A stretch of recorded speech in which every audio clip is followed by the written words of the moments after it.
नमस्कार, आप देख रहे हैं महाबहस। आपके साथ में हूं अमित गर्ग शुक्ला।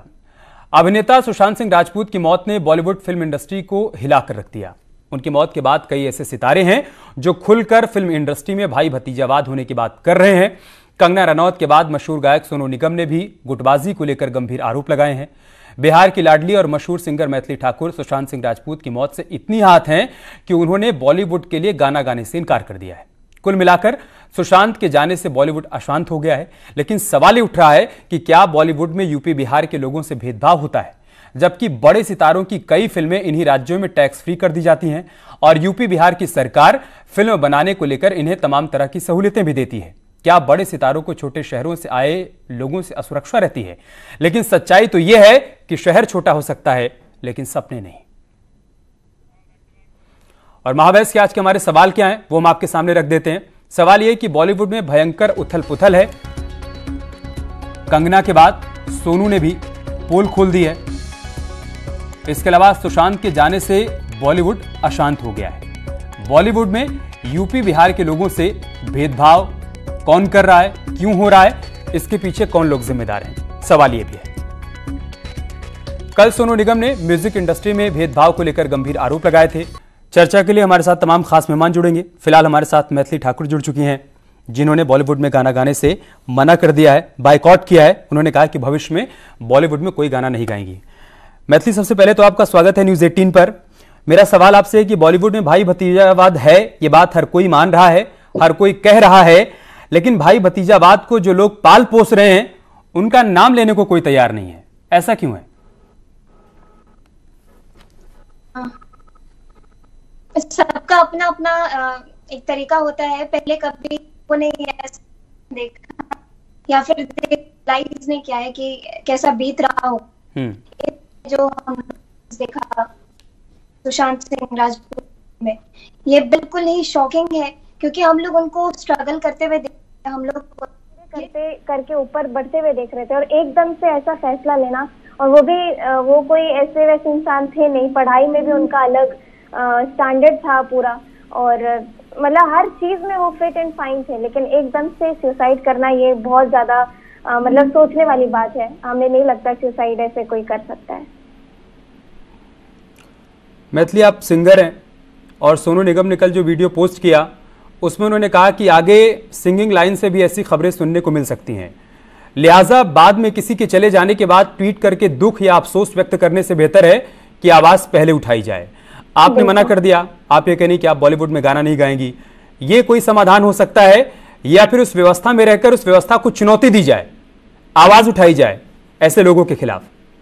बिल्कुल, आप जो कह रहे हैं वो बात भी ठीक है। वो बात मैंने बहुत पहले से, मतलब मैं एक राइजिंग स्टार नाम के शो से अपेयर हुई हूँ, तब से लोग मुझे पहचान रहे हैं, और उसके बाद से मैं काफी जगह प्रोग्राम्स में गई हूँ। मतलब काफी सारे लोगों ने मुझे पहचाना है। इंडस्ट्री के भी बहुत सारे लोग, लगातार उनसे बात होती रहती है, बोलते हैं कि हाँ आप आइए, हम लोग करते हैं काम।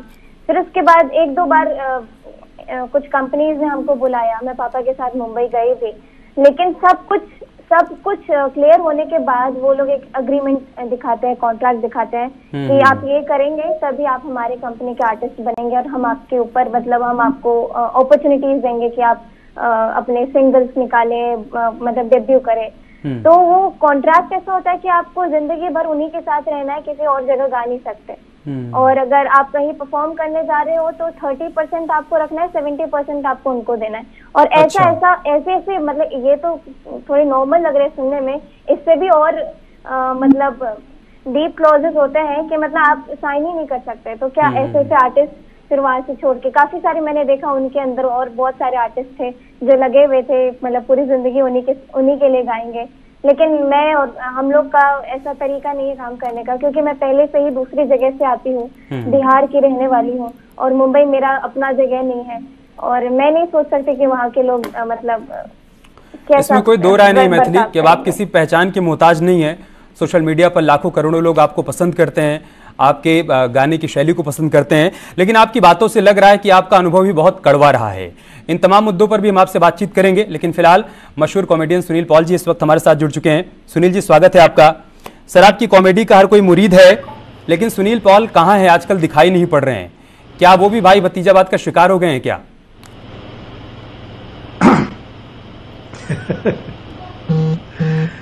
सबसे पहले तो मैं आपके चैनल को प्रणाम करता हूं और जो जितने दर्शक हमारे देख रहे हैं उनको प्रणाम करता हूं। और आपका स्पेशल धन्यवाद इसलिए भी करता हूं कि मेरी बहुत ही फेवरेट मैथिली से आपने मुझे रूबरू करवाया इस कार्यक्रम के माध्यम से, क्योंकि मैं मैथिली का बहुत बड़ा फैन हूं। बहुत ही अच्छा गाती है वो, बहुत ही उसका अच्छा अपीयरेंस है। और मुझे लगता है कि अब ऐसे कलाकारों की जरूरत आन पड़ी है हमें, कि जो अपने आप में एक इंडस्ट्री हो, जो अपने आप में एक कंपनी हो, जो अपने आप में एक व्यवस्था हो, जो अपने आप में एक इंडिपेंडेंट काम करने के लिए तैयार हो। उसे किसी कंपनी की जरूरत नहीं है और किसी के साथ एग्रीमेंट की जरूरत नहीं है, किसी के पास जाने की जरूरत नहीं है। जैसे कि सोनू भैया ने बताया कि लोग म्यूजिक इंडस्ट्री में भी आरक्षण शुरू हो गया, रिजर्वेशन शुरू हो गया, नेपोटिज्म शुरू हो गया, ग्रुपिज्म शुरू हो गया। हालांकि ये तो पहले से ही रहा है, लेकिन अब ज्यादा जिस टाइप से ट्रेजेडीज हमारे सामने आ रही है, सुशांत जी का अकस्मात चले जाना, वो हमारे लिए एक सबक दे गया है और कहीं ना कहीं एक मैसेज दे गया है कि उनकी इस बलिदान के पीछे एक बहुत बड़ा काला सच छुपा हुआ है, जिसको हमें उजागर करना है।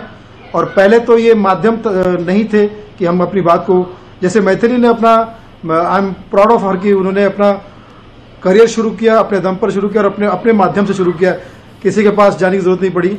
अब वो सचमुच वो वक्त आ गया है। पहले वो नहीं था। पहले हमें सचमुच बिहार के कलाकार को बॉम्बे आना पड़ता था, बाहर के कलाकार को बॉम्बे आना पड़ता था और लोगों को स्ट्रगल करना पड़ता था और भी चीज़ों का सामना करना पड़ता था। लेकिन अब थैंक गॉड कि आप जैसे चैनल आ गए हैं, सोशल मीडिया आ गया है, अलग अलग यूट्यूब चैनल आ गए हैं, तो आप अपना काम अच्छे से अच्छा करके, जैसे रानू मंडल के बारे में मैं कह सकता हूँ कि रानू मंडल बेचारी कहीं प्लेटफॉर्म पे गाना गा रही थी और ऐसा गाना गा दिया कि किसी ने उसको शूट करके जब सोशल मीडिया पे डाल दिया तो रानू मंडल रातों रात सौर्य मंडल में छा गई, सुपरस्टार हो गई। तो मुझे ऐसा लगता है कि अब वो टाइम आ गया है कि हमें किसी के पास जाने की जरूरत नहीं है, किसी के सामने हाथ फैलाने की जरूरत नहीं है। हम अपने आप में स्टार है, सुपरस्टार है।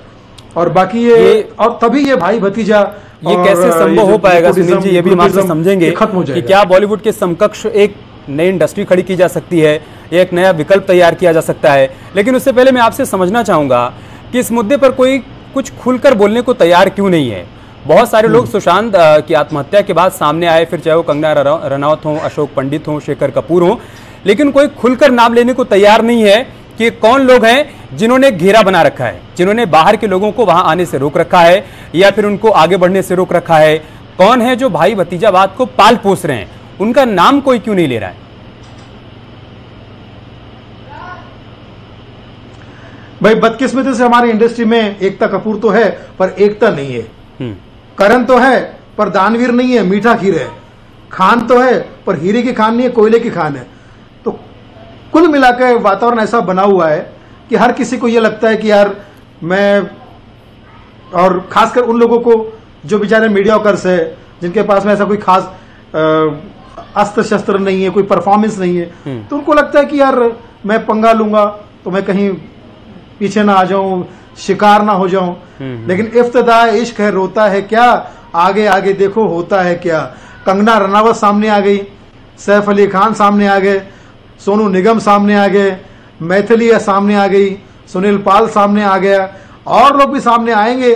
धीरे धीरे ये तादाद अब बढ़ती जाएगी और ये आरक्षण, ये रिजर्वेशन, ये नेपोटिज्म, ये ग्रुपिज्म, इस पे भारी पड़ेगा हमारा इंतुजियाज्म और हम ही बनेंगे आने वाले समय के मुगल आजम। हम उम्मीद करते हैं कि लड़ाई जारी रहनी चाहिए और ये अंजाम तक इस बार जानी चाहिए। सिर्फ 2-4 लोगों के बोलने तक सीमित ना रहे, बल्कि वो तमाम लोग एक्सपोज हों जो कि इस इंडस्ट्री पर अपना कब्जा समझ रहे हैं, अपनी बाप की बपौती समझ रहे हैं। ऐसे तमाम लोगों को एक्सपोज होना जरूरी है। मैथिली में आपके पास आऊंगा। आप बता रहे हैं कि कई बार तमाम लोगों से आपकी बातचीत हुई काम के सिलसिले में, लेकिन जो कॉन्ट्रैक्ट साइन करवाना चाहते हैं उसमें तमाम ऐसे क्लॉज होते हैं जो एक दायरे में आपको बांध कर रख देते हैं। थोड़ा उस अनुभव के बारे में और खुलकर बताइए कि वो कौन लोग थे जिनसे आपकी बातचीत हुई, या उन लोगों ने आपको किस दायरे में बांधने का प्रयास किया। ये बात वैसे 1 साल पुरानी है। मैं आपको रिसेंट वाला कुछ बताती हूँ। मैं अभी इसी बीच में एक अवार्ड शो में गई थी जहाँ से फोन आया था कि मैथिली और उनके दोनों भाई, आप तीनों भाई बहन बहुत अच्छा गाते हैं, तो आपको हम अपने स्टेज पे परफॉर्म करवाना चाहते हैं। तो वो बहुत बड़ा अवार्ड शो है जिसमें कि मतलब इंडिया के जितने लीडिंग सिंगर्स हैं, जो जिनके हम गाने सुनते हैं, जितने प्रोड्यूसर्स हैं, एक्टर एक्ट्रेसेस सब आए हुए थे। और वहाँ पे मेरा एक्सपीरियंस कैसा था, मैं मतलब कल हो करके अवार्ड शो मतलब अवार्ड शो शूट होने वाला था। मैं एक दिन पहले आधी रात को पहुंची वहाँ पर, 12 बजे मैं वहाँ पर मतलब जो सेट था वहाँ पर पहुंची। उन्होंने कहा कि आप थोड़ी देर इंतजार करिए, अभी नेहा कक्कड़ है इनका और बहुत सारे और सिंगर्स थे, दर्शन रावल, नेहा कक्कड़ और भी बहुत सारे, मैं नाम भूल रही हूँ। सबका बारी बारी से स्लॉट है, वो लोग रिहर्स करेंगे फिर आपको किया जाएगा। हम लोग इंतजार करते गए बज गए 3 साढ़े 3। वो बोले कि अच्छा अभी लगता है नहीं हो पाएगा, हम लोग कल करते हैं, कल शूट भी है, हम लोग पहले आपका रिहर्सल करेंगे उसके बाद आपका शूट करेंगे। तो हम लोग कल आराम से मतलब उसके 11 बजे तक हम लोग सेट पे पहुंच गए, उन्होंने गाड़ी से हम लोग पहुंच गए। उसके बाद वो 7 बजे से ये शूट पूरा शुरू होने वाला था पूरे अच्छे तरीके से, और हम लोग इंतजार कर रहे थे कि कब उससे पहले हम लोग का रिहर्सल हो जाए, हम लोग शूट कर मतलब उसमें आ पाए। फिर करते इंतजार करते आ गए कुछ बड़े बड़े जो कंपनीज है जिनके बारे में हमारे सोनू सर ने भी कहा है, तो वो कंपनी के लोग आ गए और वहाँ उनके जो साइंड आर्टिस्ट हैं, हम लोग तो कहीं के साइंड आर्टिस्ट है नहीं, मैं कभी साइन करूंगी ऐसी चीजें। तो उनके वो आर्टिस्ट आ गए और उन लोग का अपना रिहर्सल चालू हुआ। वो लोग टेक पे टेक कर रहे हैं, उनका अच्छा नहीं हो रहा है तो दोबारा कर रहे हैं, ये सारी चीजें हो रही है। उसके बाद जब हमारे बात आई तो बोले कि नहीं आपका पोस्ट परफॉर्मेंस हम लोग करेंगे। तो हम लोग का सुबह से रात हो गया, फिर रात के 3 बज गए, 3:30 बज गए, और तब जा करके जब सबका खत्म हो गया तब हम लोग का ना ही रिहर्सल हुआ, बस एक बार 1 टेक में, क्योंकि हम लोग को आदत है कि हम लोग लाइव गाते हैं, लिप सिंक करने की आदत नहीं है।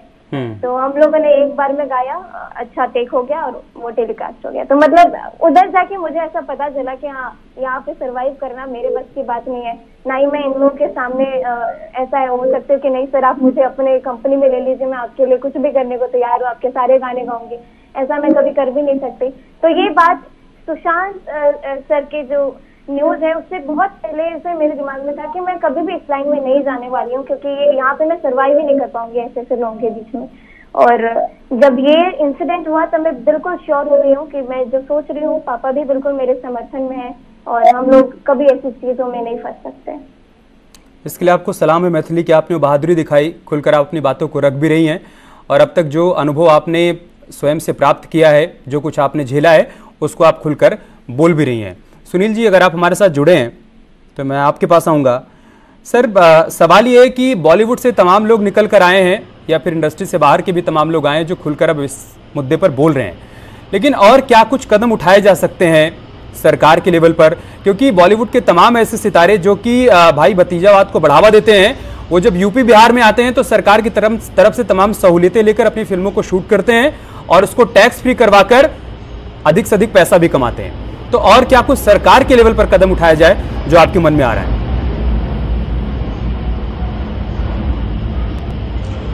बहुत अच्छा सवाल किया आपने, और इसी चीज के लिए मैं सोच रहा हूं कि ये जो सरकार की तरफ से जो ग्रांट मिलती है या फायदे मिलते हैं, वो आप देखिए हमेशा बड़े प्रोडक्शन को ही मिलते हैं। टैक्स फ्री भी होती है तो बड़ी कंपनियों की फिल्में होती है। थिएटर जो है, गांव के जो थिएटर्स है, वो भी बड़े फिल्म वालों को मिलते हैं। जो रियल टैलेंटेड लोग हैं, जो रियल फिल्म बनाते हैं, जो अपना इंडियन फिल्म सिनेमा बनाते हैं, उस पे आपकी आवाज मुझे रिपीट आ रही है, जरा उसको कुछ करा सकते हैं क्या? बंद करा सकते हैं? मैं अपनी टेक्निकल टीम को बोलता हूं, उसको दुरुस्त करेंगे। आप अपनी बात पूरी करिए।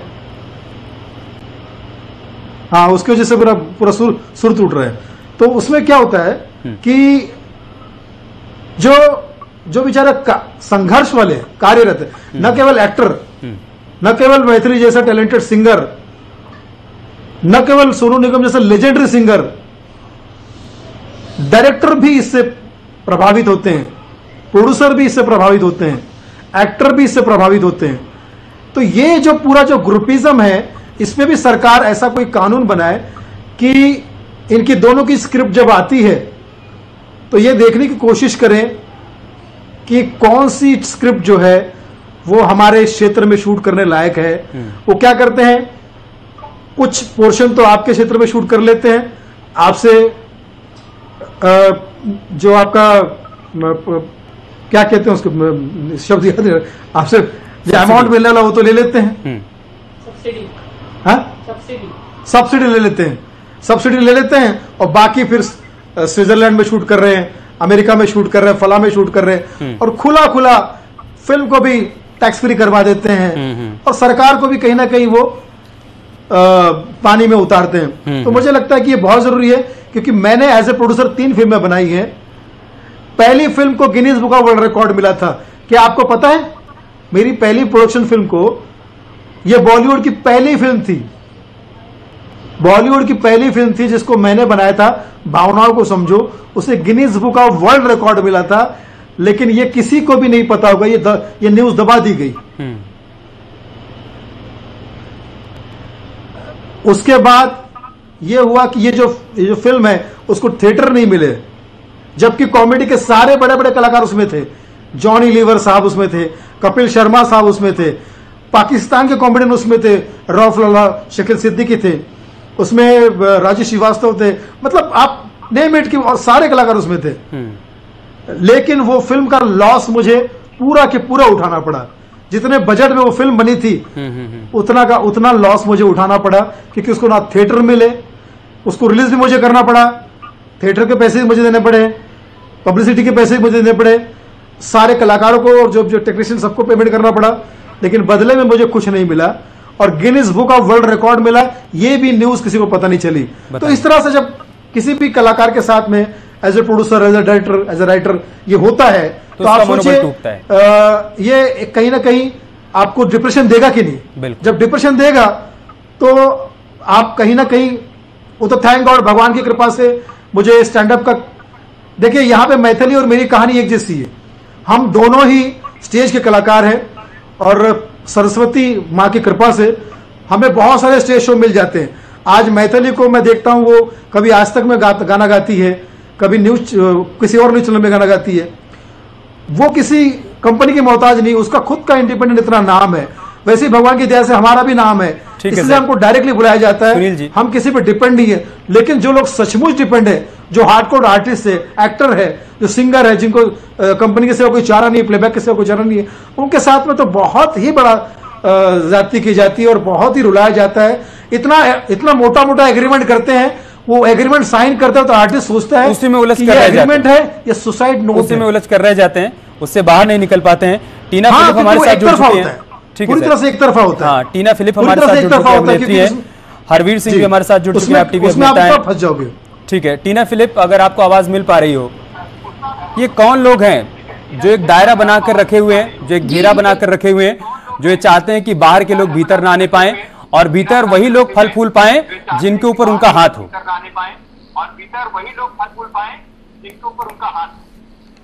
जी, आई थिंक नेपोटिज्म एक ऐसी चीज है जो हर फील्ड में है और डेफिनेटली बॉलीवुड में एग्जिस्ट करती है। लेकिन अगर आप बिल्कुल ही ऐसा कहेंगे कि जो फिल्म खानदान से बिलोंग करते हैं वो लोग बाकी लोगों को they are not letting them come up, तो ये गलत होगा, क्योंकि नहीं तो हमारे पास इतने अच्छे जो कलाकार हैं जैसे कि आयुष्मान खुराना,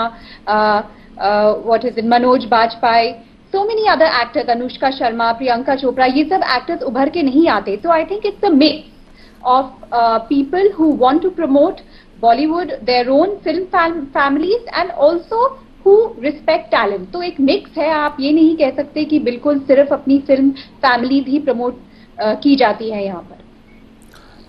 टीना जी, आप थोड़ा देर से जुड़ी, इसलिए मुझे नहीं मालूम है कि आप मैथिली ठाकुर की बातों को सुन पाई या नहीं। वो हमारे साथ इस वक्त जुड़ी हुई हैं, वो अपना अनुभव बता रही थी। वो कह रही थी कि कई बार उनको मुंबई बुलाया गया और उन्हें कहा गया कि उनको मौका दिया जाएगा, उसके बाद उनके सामने ऐसी शर्तें रखी गई, ऐसे क्लॉज बनाए गए एग्रीमेंट में, जिससे लगा उनको कि उनको एक दायरे में बांधा जा रहा है और वो मौका उनको मिला नहीं। आखिरकार आज उनको ये फैसला लेना पड़ा कि वो बॉलीवुड में गाना नहीं गाएंगी। जो कुछ हुआ सुशांत के बाद और जिस तरीके के हालात वहां पर बने हुए हैं, तो एकदम से इसको नकार दिया जाए ये भी तो ठीक नहीं है ना, नेपोटिज्म को। नहीं, मैं कह रही हूँ कि इट एग्जिस्ट, लेकिन आपको एक दूसरा पहलू भी देखना पड़ेगा जहां पर बहुत सारे कलाकार उभर कर आए हैं। So I think the solution is to beat the system. आप उस सिस्टम को ब्लेम करके कुछ होगा नहीं, उसको बीट करके और अच्छा कंटेंट, अच्छी टैलेंट से उभर कर आप आ सकते हैं, जैसे कि बहुत आउटसाइडर्स आए हैं, यू नो, एंड बहुत ऐसे भी लोग हैं जो फिल्मी खानदान से बिलोंग करते हैं, जो कि ऑडियंस ने जिनको रिजेक्ट किया है। तो I think it's a balance and you know both parties exist. अनुभव सिन्हा, अनुराग कश्यप, ये सब बाहर से आए हैं और ये बाहर के टैलेंट को भी प्रमोट करते हैं, तो ये लोग एग्जिस्ट करते हैं, तो बिल्कुल ये नकारना भी गलत होगा। टीना जी, म्यूजिक इंडस्ट्री में सोनू निगम का क्या कद है, मुझे लगता है किसी को बताने की जरूरत नहीं है, लेकिन कल उनको एक वीडियो पोस्ट करना पड़ा। उन्होंने कहा कि भगवान न करे कि आगे म्यूजिक इंडस्ट्री से भी इस तरीके की खबरें सामने आने लगे कि लोगों ने आत्महत्या कर ली। अगर सोनू निगम ये बात कह रहे हैं ना, इसका मतलब है कि मसला बहुत गंभीर हो गया है।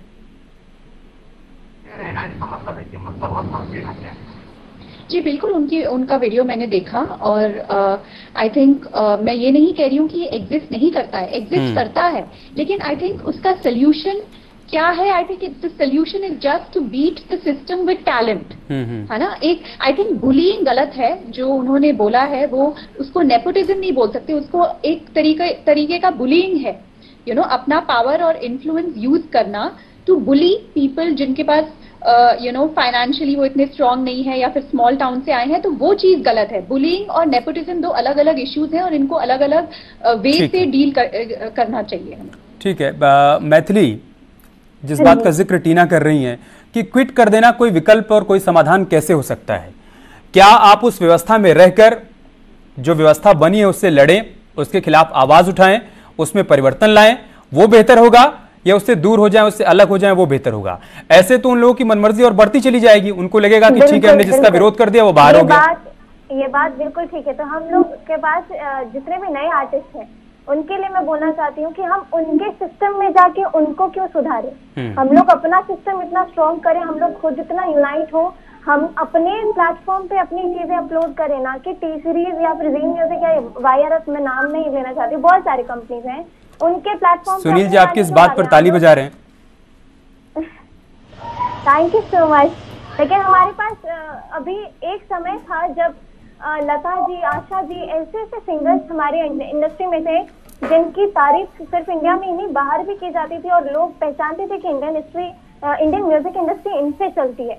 लेकिन आप लता जी को भी अब कभी सुनेंगे ना बात करते हुए, तो वो भी यही बोलेंगे कि अब जमाना बदल गया है, अब नए बच्चों को बहुत तकलीफ होती है, बहुत ज्यादा कुछ झेलना पड़ता है। और जैसी बात है कि टीना जी ने बोला, इन्होंने भी काफी सही बात बोली कि बहुत सारे बाहर से भी लोग हैं जो इंडस्ट्री में काम कर रहे हैं, लेकिन आपको क्या मालूम किस दौर से गुजरे होंगे, उनके लिए इतना इजी नहीं होगा जितना इजी किसी स्टार किड के लिए होगा। इसमें कोई दो राय नहीं है। सुनील जी, जिस बात का जिक्र मैथिली भी कर रही हैं कि एक लकीर को छोटा करने के लिए उसके पैरेलल एक बड़ी लकीर खींच दी जाए, लेकिन ये प्रैक्टिकली कितना संभव है कि बॉलीवुड के समकक्ष एक नई इंडस्ट्री खड़ी कर दी जाए, या उन लोगों को जवाब दिया जाए कि देखिए आपने हमें नहीं घुसने दिया, हमने अपनी व्यवस्था आपसे बेहतर बना ली? ये कितना संभव है? बिल्कुल सही है, बिल्कुल सही है। और ये कला के और सच्चे कला के कदरदान जो है, अगर ऐसा सोचे तो बिल्कुल कर सकते हैं। उसका कारण सिर्फ यही है कि ग्रुपिज्म इतना तगड़ा हो गया सर, आप मानो या ना मानो। हमारी ये बातें जो टीना जी ने कही है, मैं इस बात का 50-50% समर्थन करूंगा, क्योंकि टीना जी बहुत पॉजिटिव बात कर रही है, बहुत अच्छी बात है। लेकिन चूंकि जो नज़दीक से इस इंडस्ट्री को देख चुके हैं, नज़दीक से इस इंडस्ट्री को झेल चुके हैं, आप देखिए पिछले कई सालों से, चाहे वो दंगल फिल्म हो, चाहे वो जीरो फिल्म हो शाहरुख खान की, चाहे वो सलमान खान की कोई फिल्म हो, आप पूरी फिल्म उठाकर देख लीजिए, उसमें एक हीरो के अलावा बाकी कोई भी कैरेक्टर आर्टिस्ट मार्केट का नहीं होता है। उसमें ना किरण कुमार होते हैं, ना उसमें असरानी जी होते हैं, ना उसमें जगदीप जी होते हैं, ना उसमें राजपाल यादव होते हैं, ना उसमें जॉनी लीवर साहब होते हैं, ना उसमें कोई भी ऐसा, एक्सेप्ट मैं सलाम करता हूं रोहित शेट्टी जी को। रोहित शेट्टी कम से कम एक रोल के लिए मार्केट के लोगों को बुलाते हैं, कुछ करते हैं। बाकी फिल्मों में क्या होता है, बाद में पता चला कि वो यशराज फिल्म के असिस्टेंट था, उसको रोल दे दिया, फला था तो उसको रोल दे दिया। और असिस्टेंट भी कौन था, किसी फिल्म का, किसी एक्टर का, हीरो का बेटा था, किसी फला का बेटा था। ये पूरा ग्रुपिज्म है बाहर के लोग। तो फिर उससे क्या होता है, हार्डकोर आर्टिस्ट जिसको आपने जो इंडस्ट्री के में काम कर रहा है, नाम कर रहा है, उसको मैं आपको रोक रहा हूं, आखिरी के 1-2 मिनट बचे हमारे साथ हरवीर सिंह भी जुड़ चुके हैं। लेकिन टीना, मैं आपके पास आऊंगा, यही मेरा सवाल आपसे भी है कि प्रैक्टिकली कितना संभव है कि बॉलीवुड के पैरेलल एक नई व्यवस्था खड़ी कर दी जाए, ये हो पाएगा क्या आगे? I think with films like जैसे कामयाब, अभी सर कह रहे थे कि असरानी जी और बाकी जो कैरेक्टर आर्टिस्ट होते हैं, I think Dev made a brilliant film. जैसे कि कामयाब एक फिल्म है संजय मिश्रा जी की, I think it was a brilliant film, और वो इन इटसेल्फ एक एग्जांपल है कि कंटेंट और अच्छा कंटेंट ही एंड टैलेंट, अच्छा टैलेंट एंड अच्छा कंटेंट ही विजय प्राप्त करता है, एंड नॉट एंड अगर आप जीरो का एग्जांपल दे रहे हैं तो वो तो we all know where zero stood.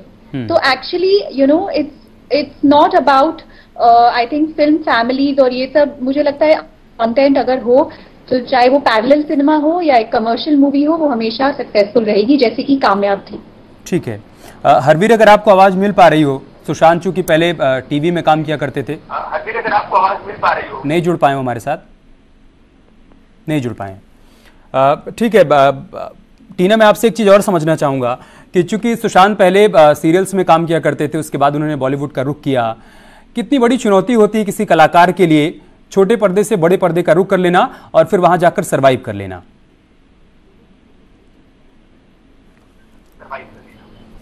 I think definitely एक बहुत बड़ा चैलेंज है। I think there are so many people जो अलग अलग शहरों से आते हैं। अपना मैं भी एक चार्टर्ड अकाउंटेंट हूँ और चार्टर्ड अकाउंटेंसी से मैंने स्विच किया टू एक्टिंग, तो मेरे लिए भी बहुत डिफिकल्ट था। बट आई थिंक जब विक्ट्री प्राप्त होती है, आप एक अच्छा शो करते हैं या फिर अच्छी फिल्म करते हैं, उसका जो एक अचीवमेंट का सेंस ऑफ अचीवमेंट होता है, वो डेफिनेटली फुली फ्रूटफुल होता है और वो एक अलग फीलिंग होती है। जो आई डोंट नो कि जो फिल्म स्टार किड्स है उनको कैसा लगता होगा, बिकॉज कहीं ना कहीं वो क्रेडिट उनकी फैमिली को भी जाता है। वेयर अभी जो हमारी विक्ट्री है, we can own it completely, वो हमारी होती है। तो डेफिनेटली डिफिकल्ट होता है, but I think there are so many examples, जैसे कि आयुष्मान खुराना, उन्होंने तो आरजे रेडियो से स्टार्ट किया, रेडियो से, टीवी से। सो आई थिंक बहुत इंस्पिरेशंस भी हैं, and I think the solution is not to blame film families, क्योंकि ये काफी इंडियन कल्चर भी है, चाहे वो बिजनेस हो या कोई और प्रोफेशन भी हो। अपने नेक्स्ट जनरेशन को उस फील्ड में आगे करना, आई think it's quite an Indian culture. तो किसी को ब्लेम नहीं किया जा सकता। आई think it's just your talent and hard work जो आगे आपको ले जाएगा। ठीक है। मैथिली, आपने जब ये अनाउंस किया कि आप बॉलीवुड में गाना नहीं गाएंगी, उसके बाद किसी ने आपसे कोई संपर्क किया क्या? मतलब किसी ने कहा कि आप इस तरीके का फैसला क्यों ले रही हैं, आपके लिए बहुत स्कोप है, या फिर आप में इतना टैलेंट है कि आपको आज नहीं कल मौका मिलेगा? बिल्कुल, बहुत सारे लोगों ने मतलब लगातार मैसेजेस आए हैं, बहुत सारे अलग अलग जो रेडियोज हैं, रेडियो स्टेशन है, वहाँ से सब लोग कांटेक्ट करने की कोशिश कर रहे हैं कि और जानने की कोशिश कर रहे हैं। और हाँ, ये भी मानना है कि अभी तो मैंने शुरुआत ही की है, तो अभी अगर मैंने अपने यहाँ मतलब अपने करियर पे फुल स्टॉप लगा लिया, लेकिन मुझे नहीं लगता कि बॉलीवुड उतनी बड़ी चीज है। जो मेरा टैलेंट है, जो मेरा साधना है, जो मैं जो करती आ रही हूँ, उसका एक डेस्टिनेशन बॉलीवुड है, ये मेरा मानना बिल्कुल नहीं है, कभी से नहीं था। और हाँ, बॉलीवुड ऐसी एक फैंसी चीज है कि किसी एक सिंगर का एक गाना हिट हो जाए तो सारे लोग पहचानना शुरू कर देते हैं, फिर वो गाना धीरे धीरे पुराना होता है, फिर वो गायक भी धीरे धीरे पुराने होते हैं। और ये उस पर डिपेंड करता है कि आपको लगातार बैक टू बैक कितने सारे चांसेस मिल रहे हैं। हमने अरिजीत सिंह जी को, उनसे मतलब कितने लोग उनको इतना प्यार करते हैं, लेकिन वही फिर धीरे धीरे करके अलग अलग कंपनीज वाले के नहीं, इनको नहीं गंवाना, जैसे सोनू सर कह रहे थे। और बहुत शुभकामनाएं आपको मैथिली, एक उज्जवल भविष्य के लिए। और हम चाहेंगे कि आप जो लड़ाई लड़ रही हैं उसमें आप अंजाम तक पहुंच पाएं, आपको जीत मिले और आप एक ऐसा मैसेज दे पाएं अपने काम के माध्यम से कि कोई बात नहीं, आप हमें मौका नहीं देंगे तो हम आपके मौके का मोहताज नहीं हैं, अपने लिए अपना लक्ष्य हम तय करेंगे और उसे प्राप्त करेंगे। बहुत शुक्रिया आप सभी का हमारे साथ जुड़ने के लिए।